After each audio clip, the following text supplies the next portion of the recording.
All right, thank you. Welcome. It is 5:02 on Monday, December 18th, 2023. This is a regular meeting of the City Council of the City of Cape Girardeau. Thank you all for being here. We will begin with our invocation by Pastor Zach Strong of Christ Church of the Heartland here in Cape, and follow that with our Pledge of Allegiance. If you all would please join me in rising. Thank you. Let's pray. Father, we just want to say thank you, God, first of all, for your goodness and grace, and thank you for such a great community, Father, that you've given us to live in, God, to grow in, to learn in, and Father, to be at peace. I thank you tonight, God, for the leadership of our community, of our city. Father, thank you for each department, Lord, that is working, God, to make our city what it is and even better. And we ask tonight, God, that your wisdom and grace would rest upon our mayor and this council tonight. God, that they would have the foresight, they would have the courage and the strength to make the decisions that are exactly what our community needs, that its citizens, God, can dwell in peace and joy. Father, as we come into this Christmas moment of time, I pray that the joy and the peace and the goodwill of the newborn child, the Christ child, would rest upon us tonight, upon each one. And may our land be filled with peace. We give you praise. We give you honor for that now. In Jesus' name, amen. I pledge allegiance to the flag of the United States of America and to the republic for which it stands, one nation, under God, indivisible, with liberty and justice for all. All right, thank you, Pastor. We do not have any study session or presentations tonight. We'll move right into communications and reports. Council? I'm going to jump right in. This past weekend was graduation weekend up at Southeast Missouri State University with over 800 students entering the workforce. And so it's always good to hear about a new crop of talent that's out there on the market, students that are going out in the world to be productive and you know, hopefully, and I always joke with people that I talk to about the university, you know, go out there and make some money and buy nice cars and upgrade your cell phone and fancy jeans. For Generation Z, they have a tendency to enjoy that.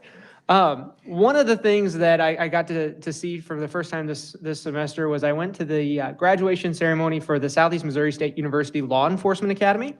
They graduated 22 new police officers. And it was just a really great ceremony to see, very prescient for our conversations this evening, but it was just really interesting because you got to see all of these families coming forward and supporting their students that were in the Law Enforcement Academy. And one mom came up to me afterwards and she said, I'm just so thankful my son's gonna go to work for the city of Cape Girardeau. And so he's joining the Cape Girardeau Police Department. So there were 4 students joining the Cape Girardeau Police Department from that graduation class. Pretty cool. 7 students from Sykeston, 2 from the county, and then a whole bunch of other associated police departments and county governments around the area. So just that was a neat thing that I got to be a part of. Very cool to see, and just always good to end the calendar year with a new group of people that are joining the workforce. Great. Council? Shannon? Sure. I just wanted to offer the same remarks as Dan had just done with the graduating class. And I believe this was our first pilots class that just graduated, so congratulations to them. Also, I just wanted to wish everyone a Merry Christmas, Happy Holidays, and a Happy New Year, since we won't see you until 2024. All right. Any other reports? All right. Hearing none, then, we have several items for discussion. Is there anyone here in the audience who wishes to appear as an advisory board applicant? If so, you may come forward to the podium and introduce yourself. No? All right, seeing none, we have a report from the Planning and Zoning Commission. Mr. Grieser. Good evening, Mayor, Dr. Haskins, and council members. So the Planning and Zoning Commission met last on December the 13th. And the first item on the agenda was 3101 County Road 620. The zoning upon annexation of the property, the request was to rezone the property R1, which is single-family suburban residential, Upon annexation into the city limits, the vote was 6 in favor and none in opposition. The next item on the agenda was the rezoning request of 555 North Spring Avenue to rezone the property from M1, which was Light Manufacturing Industrial District, to RMH, Residential Manufactured Home. And the zoning commission recommended denial, 1 vote in favor and 5 in opposition. Next item was the Stevenson subdivision number 2 record plat located at 600 Lewis Street. The plat subdivided a lot into 2 lots, and it was voted approval, 6 in favor, none in opposition. The next item was EOC second subdivision record plat located at the southeast corner of Interstate 55 and LaSalle Avenue. The plat subdivided a lot to create 2 new lots. It was recommended for approval, 6 voted in favor, none in opposition. And the final item on the agenda was the Dodd subdivision record plat located at 2250 and 2251 Woodside Drive. And this plat combined 2 lots to create 1 new lot. And the recommendation was approval, 6 in favor, none in opposition. And that concluded our business on December 13th. Anyone have a question? No, thank you very much. Thank you and Merry Appreciate it. Christmas. Merry Christmas. Thank you. All right, next we have our consent agenda review. Dr. Haskin. Thank you, Mayor. Council, we added 1 item for your review tonight. That would be item number 7. That's an L&I agreement to place certain improvements in our utility easement adjacent to property located at 2930 Pine Hill Spur. Where that concludes the review. All right, thank you. We'll move into regular session. Ms. Conrad, would you please call the roll? Mr. Bliss? Here. Mr. Guard? Here. Mayor Kinder? Here? Mr. Presson? Here. Ms. Randle? Here. Mr. Thomas? Here. Ms. Truxel? Here. All right. Thank you. Council, we have an agenda to approve. Is there a motion to approve the agenda? So moved. Second. Mr. Presson, Ms. Randle, thank you. Any discussion? Hearing none then, all in favor of the agenda as presented, please say aye. Aye. Anyone opposed? Agenda carries. We have 2 public hearings tonight. First, I will open the public hearing to consider a request to vacate the city's interests in various easements on property located at 2062 Silver Campine Lane. Is there anyone here wishing to appear for this public hearing or make a comment? All right, seeing none, I will close that public hearing. Secondly, we have a public hearing to consider vacating the city's interests in a part of an access and utility easement in Lot 1 of the Isle of Capri First Edition, which is located at 720 North Main Street. Anyone here wishing to comment or appear for that? Seeing none then, I will close that public hearing. We will move into our consent agenda. Mr. Young, would you please read that? Bill 23-180, an ordinance accepting an electric line easement from the trustees of the Cape Girardeau Country Club for property located on East Cape Girardeau Drive in the city of Cape Girardeau, Missouri. Bill 23-180, an ordinance accepting an electric line easement from the trustees of the Cape Girardeau Country Club for property located at East Cape Rock Drive in the city of Cape Girardeau, Missouri. Bill 23-181, an ordinance authorizing the city manager to execute a transportation alternatives funds program agreement with the Missouri Highways and Transportation Commission and to construct the Cape Croy Trail Enhancements Project in the city of Cape Girardeau, Missouri. Bill 23-181, an ordinance authorizing the city manager to execute the Transportation Alternatives Fund Program Agreement with the Missouri Highways and Transportation Commission and to construct the Cape Croy Trail Enhancements Project in the city of Cape Girardeau, Missouri.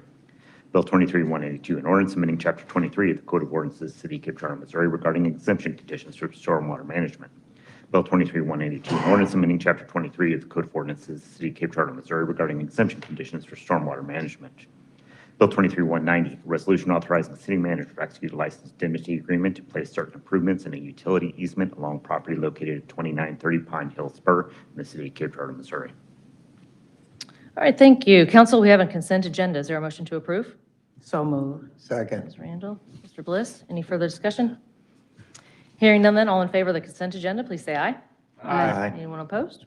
That agenda carries. We had no items removed from the consent agenda, so we'll move into new ordinances. As always, our staff person will kick off the description of each new ordinance. At that time, the public will have, anyone in the public in the audience will have up to 3 minutes to comment if you wish to do so. And then council will take it up. So first, we have Bill 23-183, an ordinance approving the record plat of Stevenson Subdivision Number 2. This is the first reading. Mr. Shrimplin.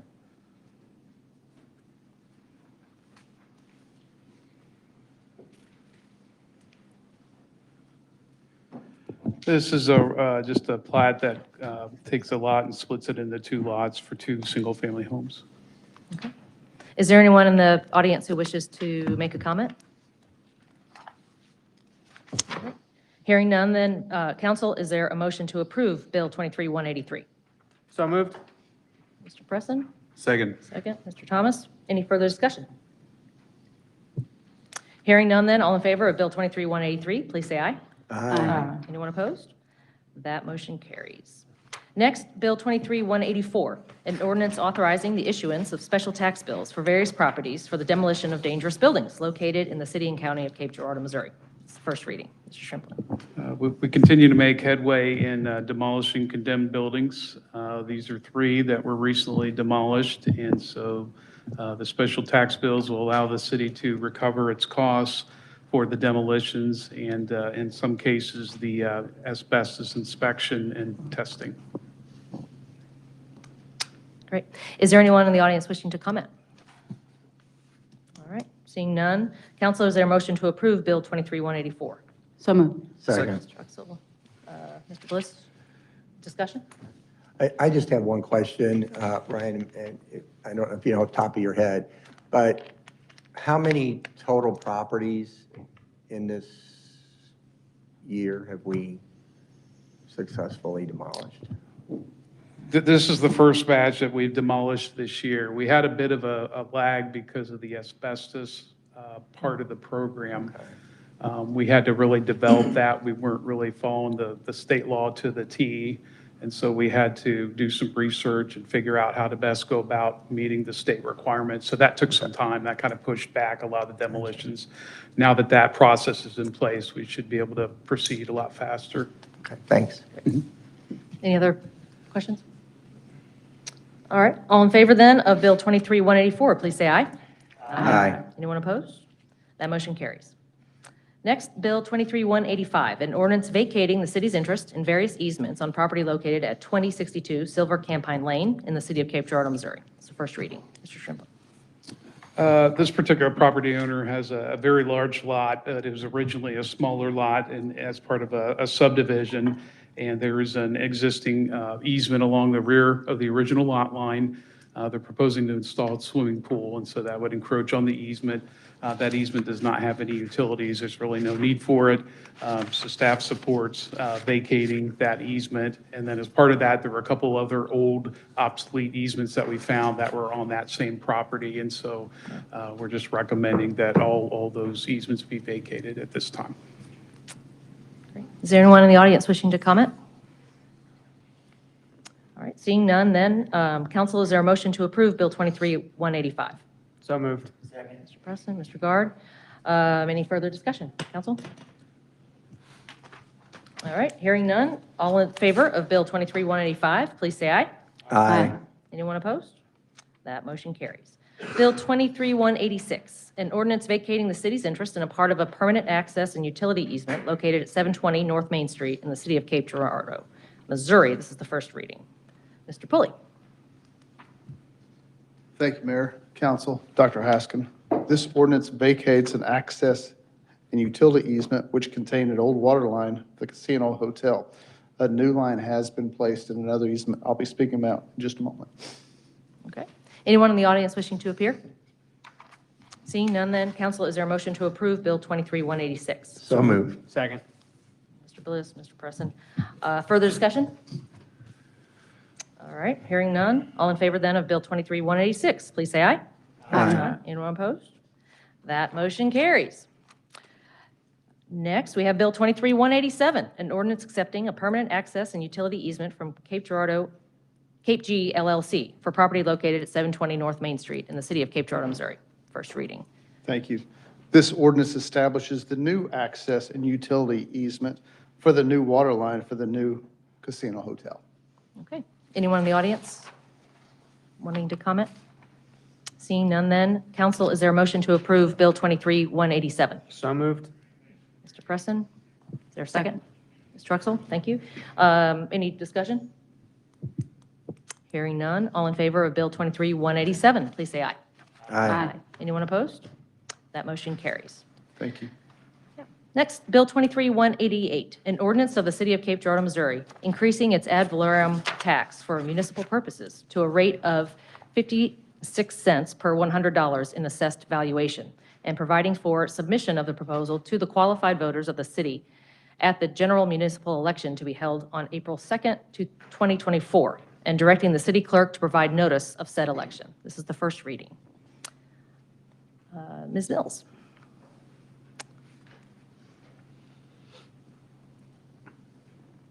Good evening.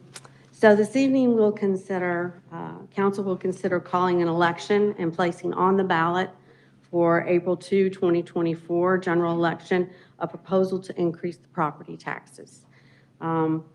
The general fund revenue is in the budget, provides the funding to pay and gives the benefits to approximately 300 full-time employees working for 22 different departments. The largest of the departments is the police and fire departments. These two departments comprise public safety and totals approximately 190 employees. The expenditures for public safety require 58% of the overall general revenue budget. The essential city services, including street maintenance, engineering, planning, inspections, park maintenance, administration, are also funded by the general fund. Currently, the property tax revenue is 7% of our general fund revenue budget, the general fund revenue budget, and the current property tax rate in the city of Cape Girardeau is among the lowest of comparable across the state of Missouri. Financially, the impact of such a proposal, if supported and approved by the voters, it's estimated to fund an additional $1.9 to $2 million in revenue. If the additional tax is passed by our voters, the city will propose an initial increase of 8% to the current pay plan for police officers and firefighters. The resulting pay increase and related benefits, assuming no change in the current level of employees, would cost approximately $1 million. The dedicated tax remaining would be used to provide additional increases during the next years, allowing some additional pay plan increases to the public safety in the future. Thank you. Is there anyone in the audience wishing to make a comment?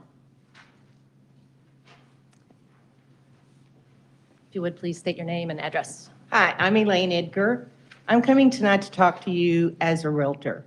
I own a real estate company at 1200 North Kings Highway. As most of you know, hopefully most of you know, that the crime in Cape is growing and has been for quite some time. I, as a citizen and as a homeowner and as someone who tries to represent people to the best of their number one investment, I would like to mention or just enforce the fact that our first responders are not being paid sufficiently. I personally do not want an underfunded first responders fund. I do not want a good or sufficient first responders pay for them. I want the best. I want people to move into Cape Girardeau and to say, I want to live here because I know it is a safe place. Recently, there was an article in the newspaper that was conducted with the mayor in Jackson. And he said the number one thing that he felt that brought people to Jackson was they felt safe. I don't think that's what most people feel in Cape. And I think it's something that has got to be addressed. So my first Christmas wish is that that would be addressed. My second Christmas wish would be that the budget basically be demolished. It's not working. It is not providing for the things that we have to have. It is focusing too much on things that we want. And what we have to have has got to come before what we want. And so I just want to encourage this council to take that into consideration and wish you a Merry Christmas. Thank you. So, yes.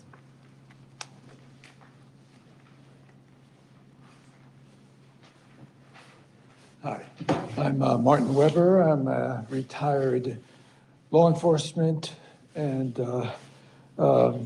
chaplain of first responders as well. I've served 12 agencies from the local to the federal level. I love it here in Cape. I moved here upon retirement with my son, who got a job at one of the hospitals. Great place to live, but one thing that is a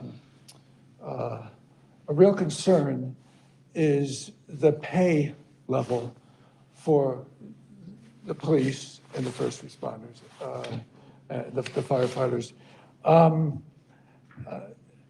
I've done hundreds of nights of ride-alongs with experienced versus rookie officers. There's a world of difference in handling emergencies. You'll always be able to get people out of a police academy to staff a department. But the difference between life and death, as well as a lawsuit or a non-lawsuit, to have seasoned officers is so important. Yes, bring on the rookies, but let them learn under seasoned officers. And so I'm deeply concerned about that as a citizen here. I believe that it is smart as well as the right thing to do to be a cut above the area wage scale. Just an incremental thing can double the discretionary income of an officer. We all live at a certain margin. A little raise may not seem a lot, but it can double the discretionary income. And they deserve the bravery. I have never, in all my years, seen anything but bravery and being well served twice. I myself was served by this department well. My daughter died a tragic death in Nebraska. One of your seasoned officers came to my door. And if that had been a rookie, you know, it would not have been the same. And there is another situation. A runaway neighbor, 12-year-old, came knocking on our door hoping to be sheltered. Well, you know, we dialed 911, and a seasoned officer came. And only a person with years of experience could have handled it the way they did. So on behalf of our police officers and firefighters, I am hoping that we can do something serious and systemic, even beyond a tax increase. Nobody wants a tax increase, but bring it on if that's step one. But I suggest that we form a working committee to systemically build in a good life for our public servants. And for those of us who are religious people, in Scripture, Romans 13, these first responders, police officers, they're servants of God to protect the populace from evil. Thank you, Mr. And Weber. thank you. Sorry, I No, guess that's okay. I had my Thank you. watch set for 3 minutes. Thank you for your time. Anyone else in the audience wishing to speak? I'm Michelle Latham. So obviously this is a very important topic. There's been a lot of discussion in the community about it. Try to kind of keep my ear and listen in to what the people have had to say about it. And there are varying views, obviously. Some are okay with it, some are not. And I think right now it's a tough time financially for a lot of people in our country, much less in our county and our city. A couple of things I just wanted to bring forth, since this is the first reading, maybe some things that can be considered moving forward, is I would be interested to know what other options have been considered in terms of increasing the salaries for these well-deserved public servants. You know, when I ran for mayor last year, that was part of my platform is to support our first responders, and I'm 100% for that. in my opinion, that it doesn't have to be a black or white. It doesn't necessarily have to go straight to a tax. Maybe we can look at the budget and see where we can find some extra monies for that. And so I'd like to know if maybe that's been considered. And if so, the public probably also would like to know, what's been considered. Something else that I've been thinking about is, it's my understanding that this has been proposed because we cannot acquire and retain talent for our police department primarily, or at least that's what I'm hearing anywhere. That's what we're talking about. If that's the case, maybe we should consider looking at primarily the levels that are lacking, the areas that we actually do need to directly address immediately, see what that looks like from a financial standpoint. And maybe that is something that we can work out of our budget where we don't have to propose a tax increase in April to the folks. I'm for taking care of our first responders, and I do not want it to be misinterpreted that I'm not. But I do think that these are a couple of things that we should consider, in addition to maybe a little transparency about the pay scale that's being currently offered to everyone from top to bottom. So from your top person to your bottom person, what are they making and where are we not competitive? If we have a top salary position at the very top for, say, a battalion chief or whatever, who is making probably as much as our defense secretary for the United States of America, maybe perhaps we don't need to incorporate a raise immediately for that person. Not saying they don't deserve it. I'm just saying I think that there's some middle ground here, and I think we need to look at it as less of a black and white issue and consider other options. Thank you. Thank you. Is anyone else in the audience wishing to comment? Chair.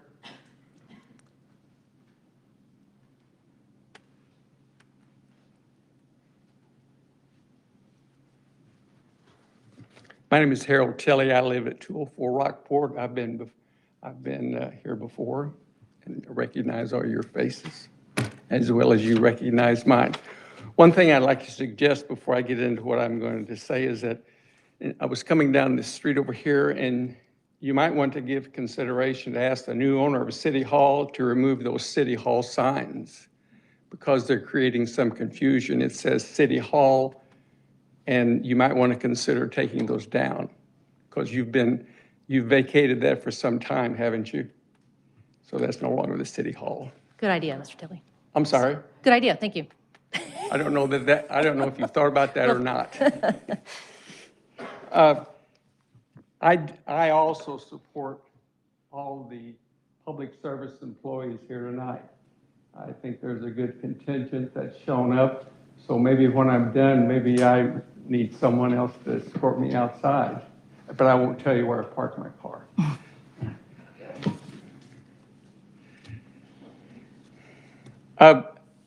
I just want to go over a few things, and I want to direct them to you, and I'm sure you're aware of them. Hopefully you are. Raise in salary for police and fire is considered tonight. It's called first responders. So in FY23, their salary was raised 11.7% based upon the information I got from the paper. With the end of the year allocation of $1,000, I'm assuming that was a retention bonus, and that's going to continue as well. Also, you helped to improve their retirement a little bit with some federal money that was received. Is that correct as well? All right. In FY24, which is coming up, they'll be getting 3% raise increase. That's correct. Okay. FY25, you're proposing an 8% increase in salaries as well for just first responders. That doesn't include city employees. Correct. Okay. Now, what you're asking for is a 25% increase on $100 assessed valuation.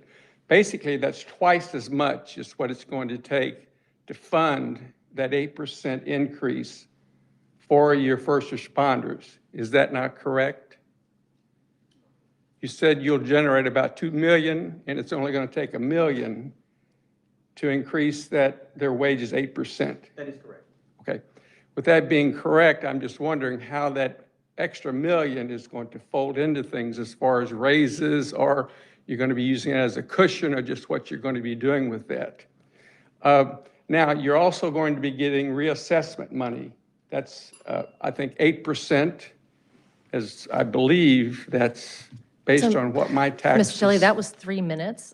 Do you have Well, it goes the quick. bell rang for others and you let them talk. If you could wrap up I'm your going comments to, I'm going to. quickly. And so city taxes are going up 7.9% this year due to reassessment. How much more money will that generate? Have you got that, has the finance person figured in how much Well, more? this is a time for you to present some comments. No, I'm asking you that question. Well, I understand. It's going up 7.9%. I'm just wondering, have you factored that into the amount of money you're going to be receiving? We will have an exchange. Okay, We will okay, discuss good. this. Now, the last thing I'm going to be, a couple things let me saying is, we have a really good teaching staff in the city of Cape Girardeau, but their beginning salary is less than $40,000. However, they're able to maintain good staff for beginning teachers. That Mr. being Shelley, said- and thank you. And one last thing. Okay. You should have not allocated Southeast Missouri State University $600,000 for 23 years. I think that's going to come back and bite you on your posterior when it comes time for voting in April. Thank you. Thank you, Mr. Shelley. Anyone else in the audience wishing to speak? No? All right. Seeing none then, council, is there a motion to approve Bill 23-188? So moved. Mr. Presson? Second. Second, Ms. Truxel. Thank you. Discussion. Council members? Do you wanna- So I'm going to jump in and just start this discussion. As I look back on the year of 2023, I start looking at some of the formative things that we've done in this community to safeguard our future. I look at some of the projects that we've worked towards to salvage historic buildings and to inspire growth in retail and other areas. This is just another example of where we can invest in our futures. This is where we can invest in the safety of the community from both the police and fire aspect. This is where we can invest in making sure that our staff are taken care of to the best of their ability. There is a lot of competition out there in this world, and as we all know, the workforce is only getting smaller, especially in rural Missouri. And so we've got to make sure that what we're doing as a community is making Cape Girardeau the beacon on the hill of Southeast Missouri, to where we want to attract everyone to come, live, feel safe, and work. And so this is just that first step in an opportunity for us to put it out there, see if we can gather the steam and get people supporting behind it to make sure that the city of Cape Girardeau is constantly held as the primary place and the premier place that people want to work here in Southeast Missouri. So I'm highly for this. I think it's a great opportunity, and I see it as an investment in the future of the community. Thanks. Anyone else wishing to comment? I'll make a few comments. There have been quite a few questions that are been provided by members of the community. One being that when I came on council in 2020, geez, okay, it's been a long 4 years. One of the things that we all knew that was a concern was sales tax revenues weren't bringing in enough funds to essentially fill the coffers for our general fund to pay wages. And so the only way to do that was to recoup some sales tax revenues that we were losing in online sales. We, as a council, now I wasn't on council prior to that, but we probably waited too long to try and capture those funds. I feel like if we had done it maybe one council level before, we wouldn't be having this conversation. If we look at the amount of revenues that are collected from sales tax, they're never going to counterbalance the amount of salaries that are outgoing because we are still catching up. We're catching up from all that lost revenue. when we look at budgets and we go through how to balance a budget, we look at what revenues are pretty much guaranteed. And one revenue that's pretty much guaranteed is property tax. So we have looked at many, many different options. I can tell you that a casino fund is not guaranteed revenues. We have property tax, we have personal property tax, we have real estate tax. This ad valorem tax would be for both real estate and personal property. That's also been a question that's circulated. So in looking at all those options, the only option that would be the best option at this point would be an increase in the property tax. Whether it's a quarter or half, the idea, and please correct me if I'm wrong, Dr. Haskin, is that an initial investment in that increase is estimated at $1 million. But we know that costs of benefits and healthcare can double when we increase, well, we're not planning on increasing the number of positions. We're talking about having the same level of positions with our police and fire. So you can establish it as a cushion, or you can establish as pre-planning for additional benefits that are part of the employee's commission, essentially. So I hope that answers some questions. You know, we know that everyone is having tough times. I would consider myself an average person. I drive an average old car. I live in a very average Ward 5 home. And when I do the tax calculation for what I will have to pay next year, it's $9 more for my car and $68 more for my house. I think that is a very small price to pay for establishing some competitive salaries with our first responders. Thank you. Any other comments?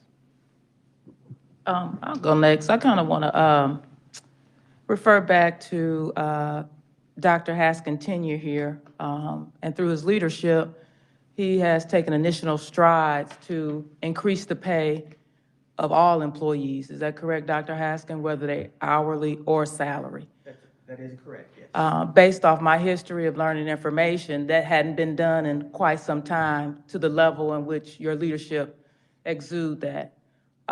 In that regard, whether you're hourly or salary person, it was across the board. Was that correct? That is indeed correct. And how many employees do you have? 300. And how many departments? Oh, probably about 10 or 12. So one thing I do know about Dr. Haskin, he had the best interests of his employees for those increases, to recommend those to the council. And secondly, retirement benefits. That has been, which people don't realize, salary and benefits is a couple package of incentives on why people move to certain areas in that regard.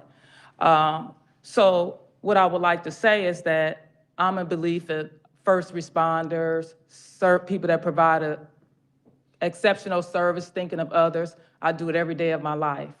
And Dr. Haskin has shown that through his leadership, how important that is. On another note, I am not in favor of this increase in regards to typically property taxes are reassessed every couple years. It will go up. Secondly, with property taxes and valuations and different things coupled, it increased, which will have our taxpayers paying more money and could be unaffordable for certain properties that they may have. In sight, for me, I believe it's not in the best interest of city to put that burden on our taxpayers in regards of that. So if we do send this to the ballot and the city says no, so will our first responders say our city doesn't care about us? They voted no. Does that hinder morale? Could that hinder other areas? Yes, it could. I believe there's another avenue, and I don't think it's the burden of the taxpayers to make that decision in that regard, so I'm voting no on putting this on the ballot.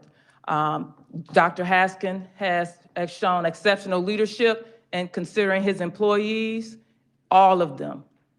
And from my knowledge and things that I hear, they've been more than fair. And so that's why I stand with that. And those are my words in regards to this. Yeah, just a couple things. So going back to what Mrs. Latham and Ms. Sedger, and so some of my questions to Kenny over the last year or so about when we've talked about this on our one-on-ones is like, is this going to be sustainable? Is this a Band-Aid or is this sustainable? And that's where I kind of go with my question. I mean, we have other serious needs in the community, like our water system, estimated at $20 million. We know that we need to pay our public safety. We've heard, I mean, I think it's been pretty much unprecedented over the last 3 years what we have done in public safety and our employees, but it's not enough. We know that it's not enough, and we have to do more. And so with all of the needs that we do have, considering water, considering public safety, is this just a Band-Aid, or should we have looked at a bigger mechanism other than just increasing our real estate tax? There's no doubt that that is low. And whenever you're comparing us to our area, when you're comparing us to the state, one of the lowest. My big concern was, is this just a Band-Aid for fixing a long-term problem that we have? The national average for police officers, I believe, is $65,000 average pay.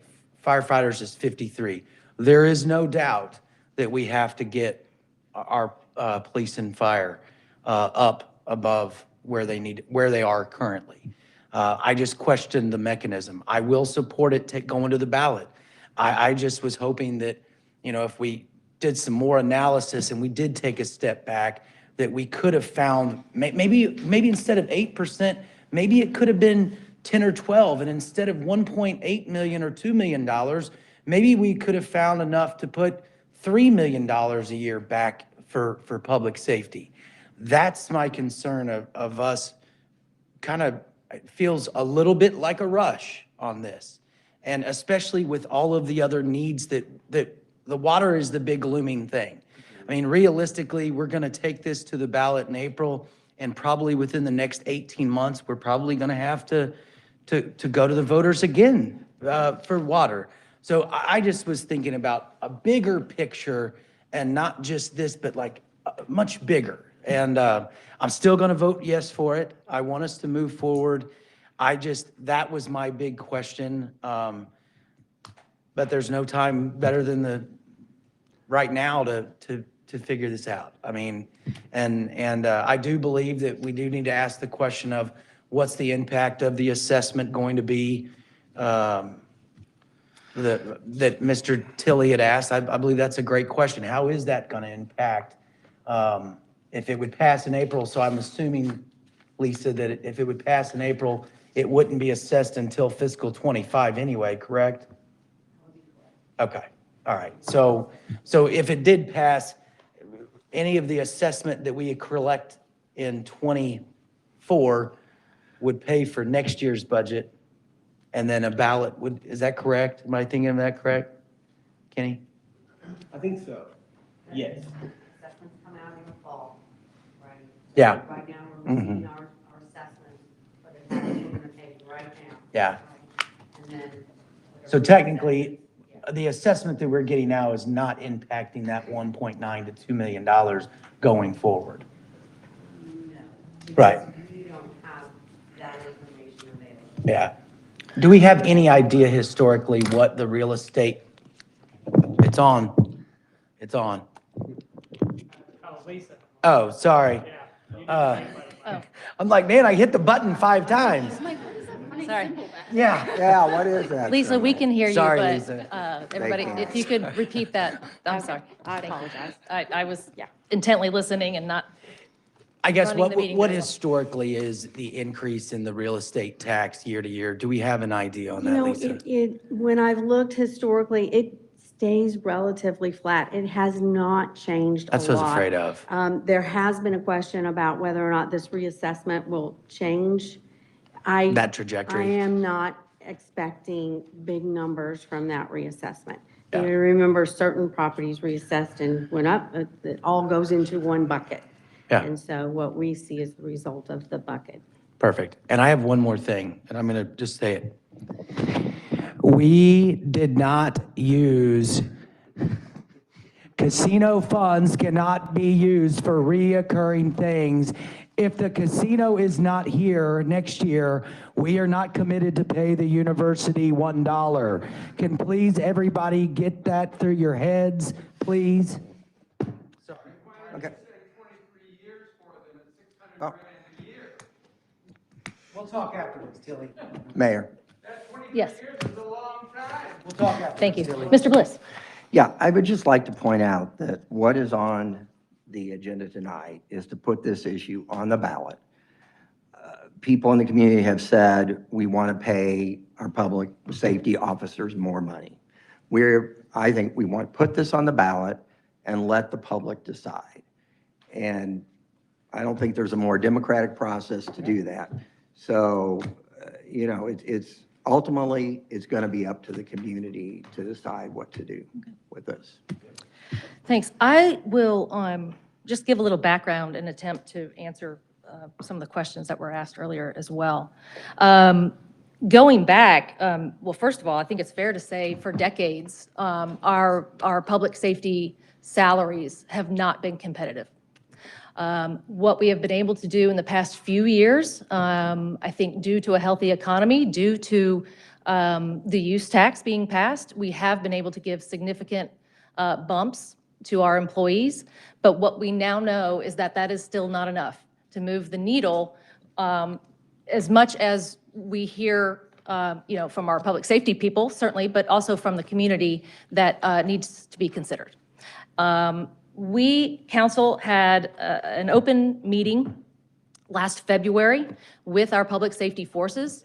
It was several hours worth of really good information back and forth from them.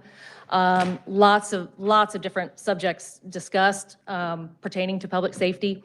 But one thing, as it relates to this issue tonight, was that it was clear that the low salary issue with our police and fire is a problem when it comes to recruitment and retention here in the city.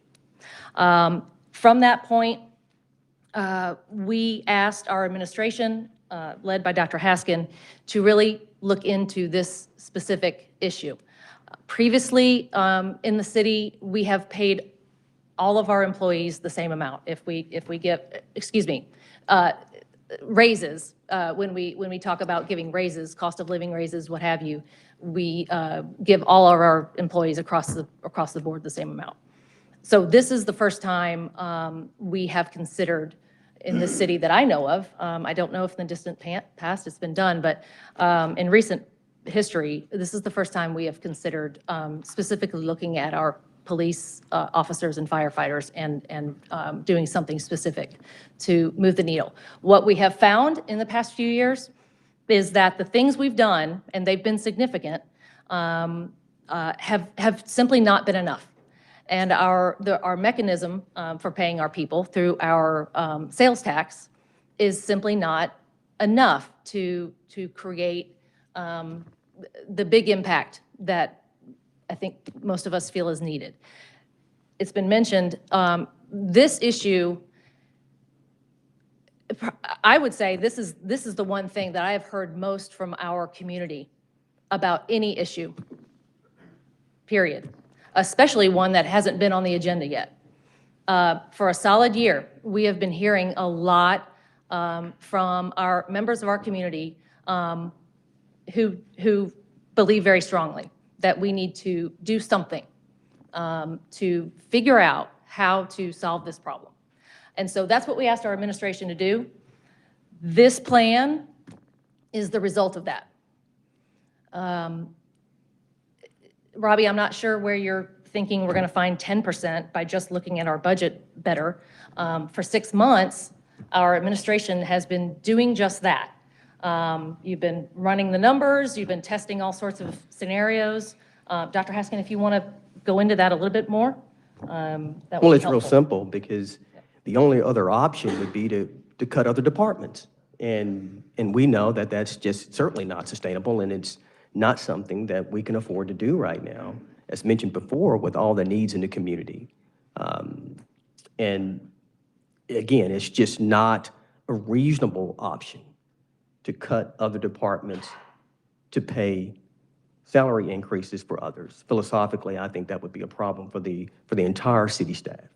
Well, and I think it's also fair to say that other departments are having these same problems. Well, there's no question about that. I mean, that's pretty clear. Public Works, parks, everything.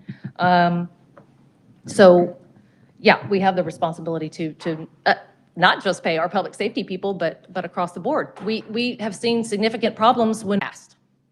And what it created were terrible problems in the salary structure regarding, where it was explained to me by the previous administration that various councils would come in with that suggestion to, hey, let's pay this group more. I can't, Dr. Haskin, maybe you can explain it better, but what happened was it was messing up the schedule, and people who have been working a long time were all of a sudden not making as much as Well, other it generates a employees. compression issue. Right. And in the salary scale, and that has created some strife, and we're actually dealing with that right now. Yeah. What your administration was able to do right soon after you got here was create a new salary schedule. Indeed. Yeah. And can you just Yeah, talk a I minute mean, about that? basically where we are right there with the salary schedule, let's say a firefighter comes on board and he's here for 4 years. After 4 years, he or she will be eligible for 5% increase. If you're a general employee, then after 5 years, you're eligible for a 5% increase. And so that's built into the budget, it's built into our salary plan, and it's one that I'm actually pretty excited about. And I know the employees are as well. And can I just add that it used to be 5 years for the step. So in 10 years, you're losing 2 years of your service in law enforcement specifically. I can speak from that perspective.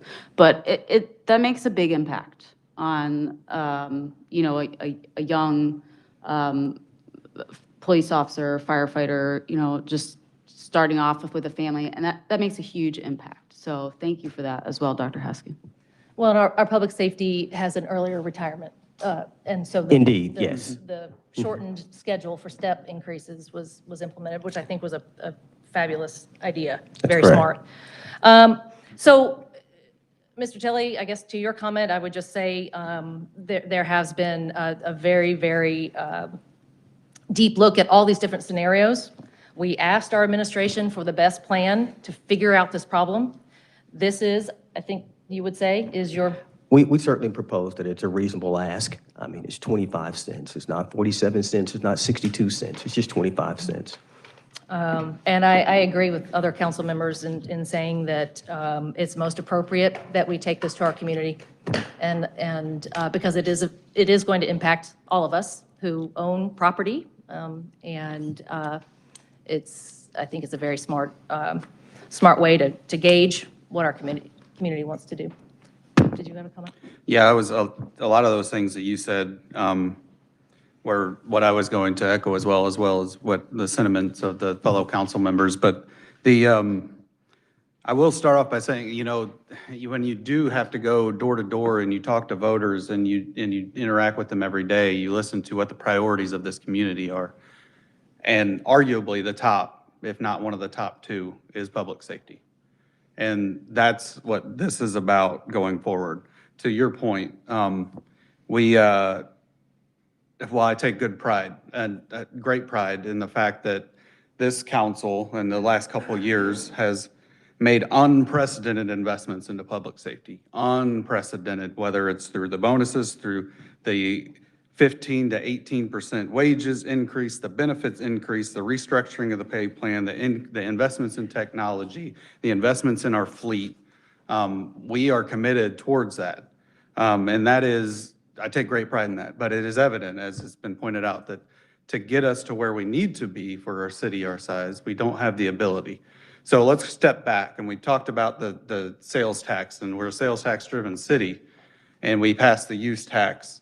And to do so, we said we were going to take the years if not decade of underpayment and undervaluing of our city staff across the whole city operations and city government. We were going to get you guys up to speed. We were going to get us to where we needed to be. And we fulfilled that promise. We passed the use tax was passed by the city, and we put that towards our pay plan. We put that towards our departments across the city government to get everybody to where at least a standard, a parallel of competitive wages and salary and benefits. In doing so, it became, and over those years of not being able to give, again, the 1% raise, if that, over those 10, 15 years, we created a culture of running a very, very lean budget for a city our size that supports the surrounding area of the geographic footprint that we do. We have a very, very lean budget. So when we talk about we have investigated every route to trim corners, to cut. This isn't the federal government, and it's not arguably, it's not the state government budget. It's not that budget. We don't have that amount of fat, and whatever little trimming we're going to do is not going to amount to the change that these individuals need and deserve for the work that they put in and the bravery and the safety that they provide us. And so we were forced as a city council and as a city, and we challenged the administration. Okay, we hear you. We hear the voters. This is a number one priority. We hear our department heads and our chiefs that this needs to be addressed. What can we do? Okay, now let's take it to the voters. We have a sales tax, and much to the chagrin of fiscal conservatives, our sales tax is tapped out. We can't go any higher. We have a tax for, our voters have directed us through the passage of taxes for streets, for parks, for the airport, for capital investments, for our stormwater, but there is not a tax for our public safety. That has to come out of the general fund.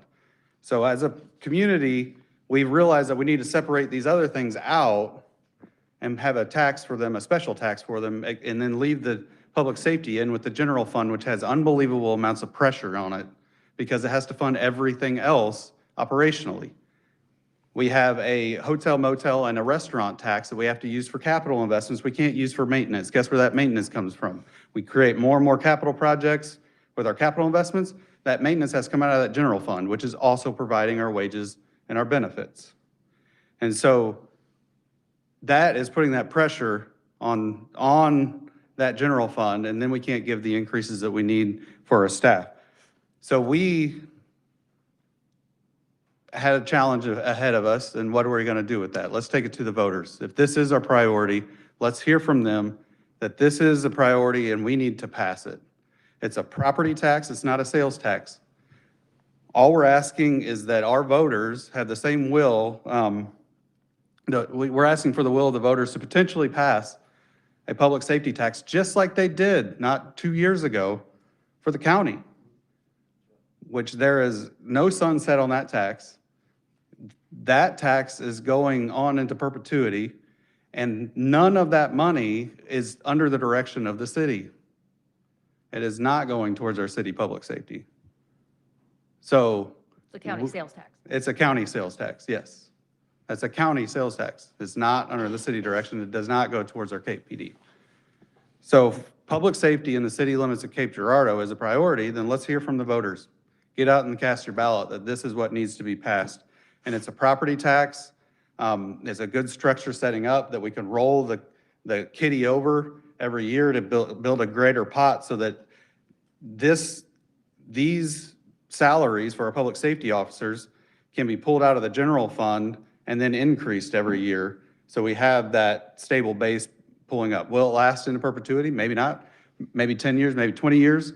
but then we can revisit it. But in that meantime, it takes the pressure off of that general fund so that we can make investments elsewhere that we need to, and you guys can get paid how you want to. And being a property tax, our property value and the safety and sanctity of our communities is dependent upon our public safety.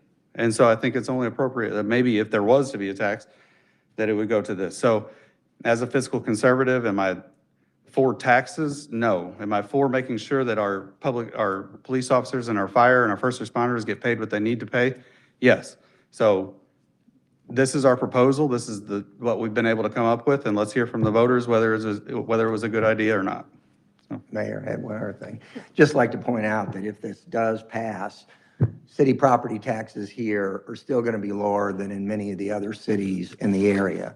So a lot of other citizens in other cities in the surrounding area that you may visit are paying higher property taxes and will still be paying higher property taxes if this passes.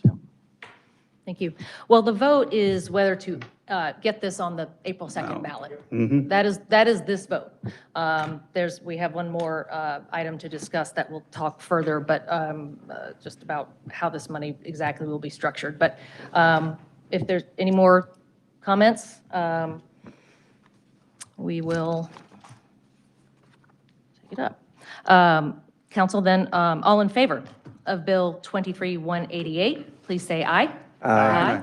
Anyone opposed? Oppose. Thank you. That motion carries. Next, Bill 23-189, an ordinance of the City of Cape Girardeau, Missouri, conditionally dedicating a portion of its ad valorem tax for municipal purposes to the purpose of improving public safety. This is the first reading. Ms. Mills, would you come forward? It's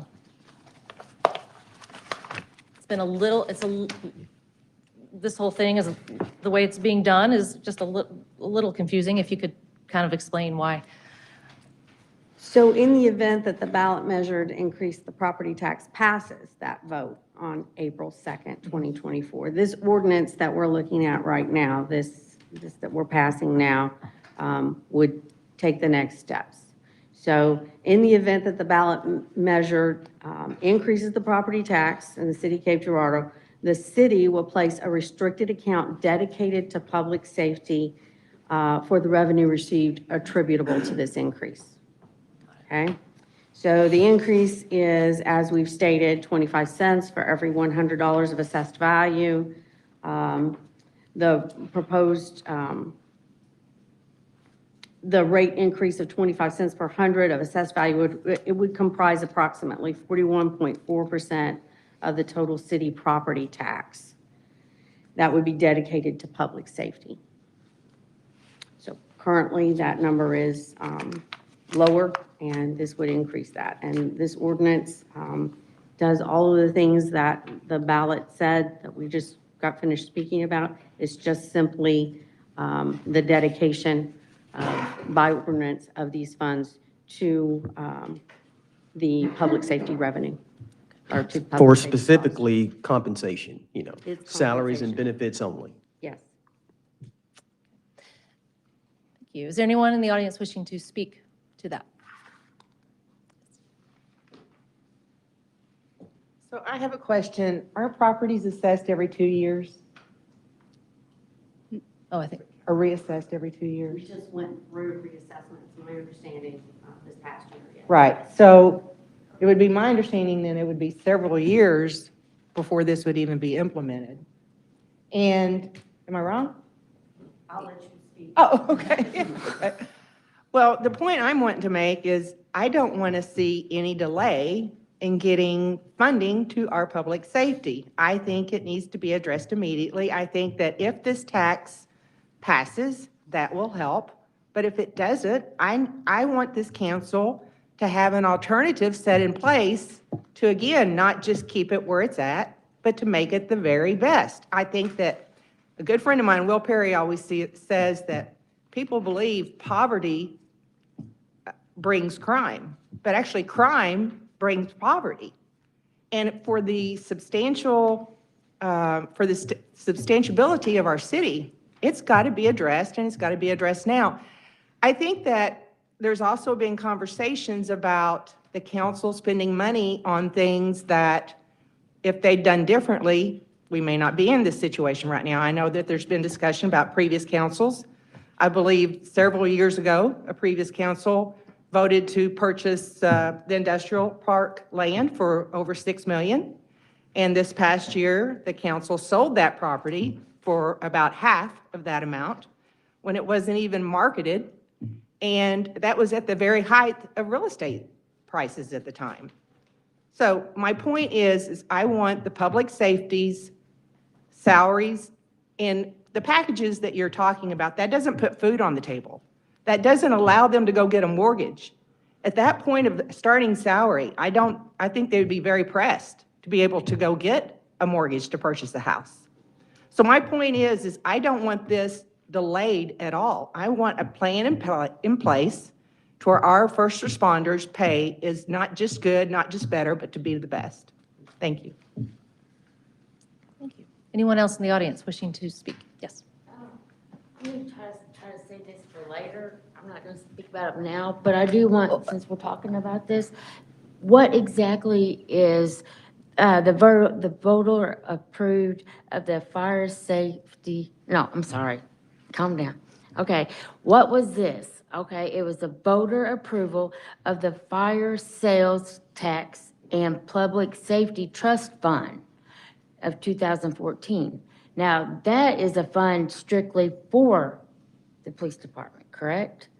It's part of our sales tax. Okay, so why don't you give them a raise out of that? I agree. This city council is not spending the money correctly. Something's going on, there's a lot of corruption going on, and it needs to stop. I don't think we'd be in this predicament if people wasn't robbing Peter to pay Paul. That's not gonna work. I'm gonna stop you right there because you're alleging that we are corrupt, and I'm gonna disagree with you vehemently about that. Okay, well, my house, Habitat for Humanity, Nope, okay, let's didn't stick to pay the- my no, Ms. estate Green, Ms. taxes Green, let's and stick, foreclosed if on you it. want to finish your That's comment. corruption. Okay, if you want to finish And your I'm getting my comment. house back. Okay, thank you, Ms. Green. Appreciate it. Anyone else in the audience wishing to speak?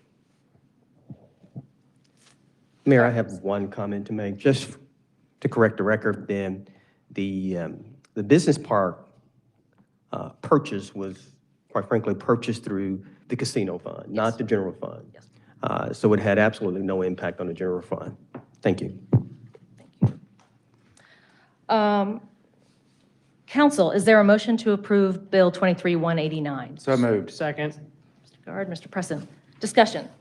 I'm going to read really quickly Article 2 out of this ordinance. All funds in the restricted account pursuant to Article 1 of this ordinance are hereby dedicated solely for the purpose of improving city public safety employee salaries and benefits for the city's police and fire departments. It is very prescriptive. This is, just hereby dedicated solely for the salaries of and benefits for the city's police and fire departments. That's about as restrictive as you can get. There's not going to be any ifs, ands, or buts about that. That's very, very prescriptive to make sure that these dollars are going to the right place. This is, and we've talked about things.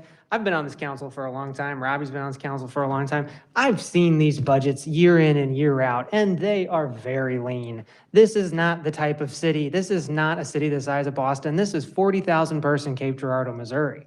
I mean, we're not going to shave off a little bit here and a little bit there and find some giant amount of money to start paying people higher percentages. And so, if we don't do this now, then what is it? In the next couple of years, a property tax. What is it the next couple of years after that? A property tax. I mean, we're jumping in and starting to think a little bit differently about the way these funds are brought in. And I like seeing this one because that Article 2 statement is so prescriptive. We are just stating it right there. Just like we do with the Transportation Trust Fund, we are telling you exactly where that money is being spent. And here it is, Article 2 of this ordinance, dedicated to the city public safety employee salaries and benefits. About as cut and dry as you can get. Thank you. Other comments? I do, Mayor. I just kind of want to know, I understand, I get calls regularly sometimes about my community, my area, which I stay around the block for certain things that happen. I understand people want to be in a safe place, and so do I. I serve a community in South Cape. That's my number one passion. besides public safety. It's about helping people get homes. So it incorporates more than just one avenue of improving our community. Second, since the tenure of Dr. Haskin, strides have been taken immensely in regards to public safety, getting their just due. I mean, who doesn't in public service? But we can feel as we are unsafe, but where are the facts? So if we do decide to increase this, that means nobody have too many calls, nobody have too many complaints about not feeling in a safe community. And if that's the case, and if it's not the case, oh, do we need another raise? Do we need to hire more people to get the job done? Don't get me wrong, everybody want to get more pay, but I believe the city has already taken the strides to be able to do that.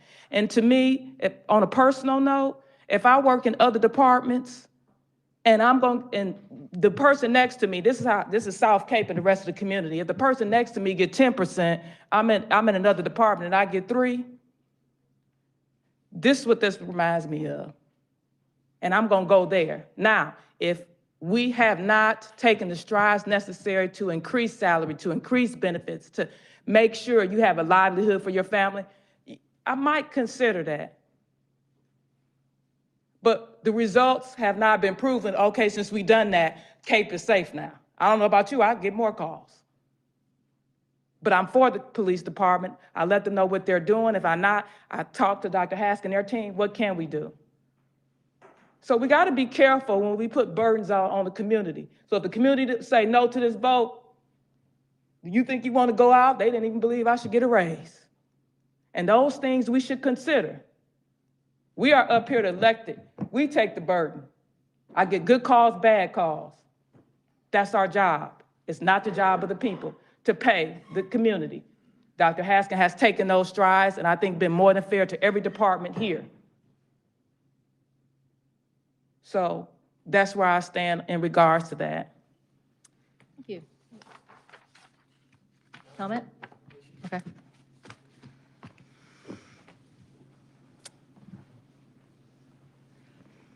Anyone else? Any comments? Okay.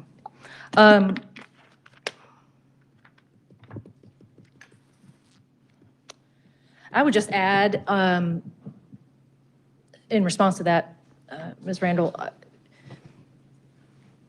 by impacting the property tax in this way, by impacting our public safety salaries this way, as Nate mentioned earlier, the general fund, where we pay all of our employees, will be better able to do other things, including better pay across the board. So this does impact all of our employees in a positive way, I think. That's exactly what I was going to say, was that I see this as benefiting all of our staff across, because you relieve that burden off of that general fund with which all the salaries come out of, with therefore we can be competitive across all of our departments and not just in public safety. And to the point of, is this going to be a cause and effect of a direct crime increase? No, nobody can make that assertion. Right. But I mean, there's a strong correlation that if we can't be competitive in our public safety salaries and our response times go down and we can't get police out on the beat and we can't get fires put out in time, we get property damage, that is only going to negatively impact the community and increase the crime, so. Okay. Any other comments from council? I'll just make one comment in regards to Ms. Egger's question about, making these adjustments right away. We do have $2 to $3 million sitting in an account, and it's in our emergency fund. It's 15% of our revenue, and we can't touch it. That's charter designated. So if we want to have a discussion about that, that's for another day. But for people that say we have money, we do, but it's restricted. So I just want to share that. Yes. That's by the will charter. of the people of Cape Girardeau, yeah. Okay, any further questions or comments? Hearing none then, council, all in favor of Bill 23-189, please say aye. Aye. Anyone opposed? Thank you, that motion carries. We have no appointments tonight, and I'm sorry, Ms. Conrad, I didn't get, was there anyone that signed up for, under other business to make a? I mean, we're not appointing you now. We're going to do that in January. Okay, okay. All right, no other business then. Is there a motion to adjourn? So moved. Nope, didn't see you. Well, you just spoke on this issue that's on the agenda. Yeah, but that's not what I wanted. I signed up with Amanda by Friday. On a topic that's not on this, oh, okay. You have 3 minutes. Yes. I apologize, I'm sorry. No problem.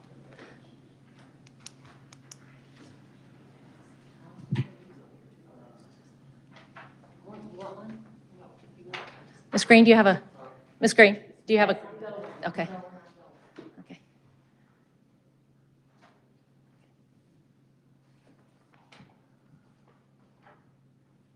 Thanks. You want to just, I'll pass them down if you want to just.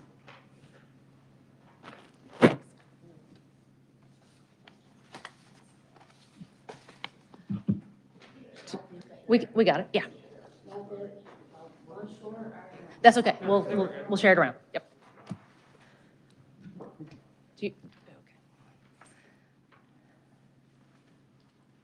Okay, my name's Lisa Green, and my house is 1218 College. I'm getting it back. And I participated in a virtual meeting the other day with the United Way for the issue of homelessness. And I also was in the Citizens Academy class, and one of the tours was going to the police department. And what we learned in that class is they got a meeting room, a big conference room that's open for the public use. Okay? And it doesn't cost anything to use it. I guess you just sign up for it and you can use it. I would like to suggest when the cold air comes, I think there was 20 days, it's gonna be really cold weather.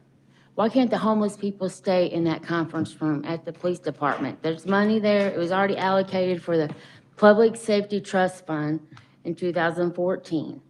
So, and if you read the literature I printed out, it is for the citizens, to serve the citizens even better. And the homeless people are part of this community. They are citizens of Cape Girardeau. Just like the rich people and just like the poor people, they're still part of this community and they need help too. And that's one way we can help them without spending any money.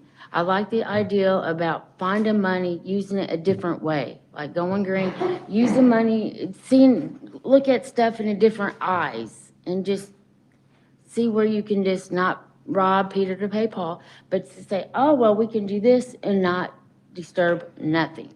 Just find an easier way, not easier, but just a different way to not spend any money. Recycle, repurpose, restore, reuse without spending any money. It's possible. You just have to have eyes to see it. Thank you very much. Appreciate it. Oh.